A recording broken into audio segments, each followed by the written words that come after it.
ترافیکي لارښود. د ترافیکي قوانینو او اصولو لومړنی درس دی چې هغه ته په جاده کې اساسي قانون ویل کیږي. یعنې د دې څخه هدف دا دی چې ډرایور باید په جاده کې کوم اصول عملي کړي، دی باید کومې نکتې په نظر کې ونیسي. دی خو ډرایور دی، باید په هر څه پوهي. اصلي خبره دا ده چې قانون وایي ډرایور باید په جاده کې د تیز رفتار څخه ډډه وکړي. هیڅ وخت هیڅ چیرې باید هیڅ ترافیک تیز رفتار ونه کړي.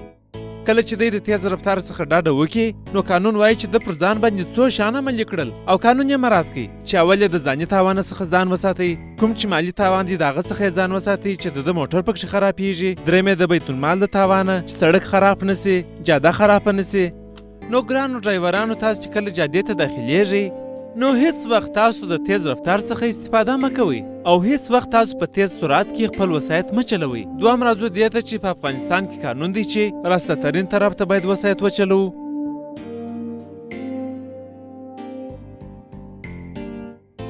یعنې هیڅکله باید داسې ونه کړو چې د جادې پر مابینځ ولاړ شو، یوه بغل ته مو لږ لار پرېښي، دا بل بغل ته مو لږ لار پرېښي. یعنې هیڅ موټر نشي کولی چې زموږ څخه تیر سي، ټوله لار موږ نیولي. نو قانون دا دی چې د راسته ترین طرف څخه موږ ډرایوري وکړو. بل اصول دا چې د چا د کور یا دوکانو مخ ته موټر ونه دروو، یو ځای اوبه ولاړې پر هغه باندې په تیز سرعت تیر نسو، یعنې د چا کالي چټل نه کړو، چا ته ازار ونه رسو. هدف مې دا دی چې ډرایور باید خپل اصول وپېژني، یعنې کوم قانون چې د ده دپاره جوړ شوی دی باید پر ځان یې عملي کړي. په هغه ځای کې باید ډرایور پارک ونه کړي چې هغه د پارکینګ دپاره جوړ شوی نه وي. په هغه ځای کې باید موټر ونه ګرځي چې هغه د راګرځېدو ځای نه وي.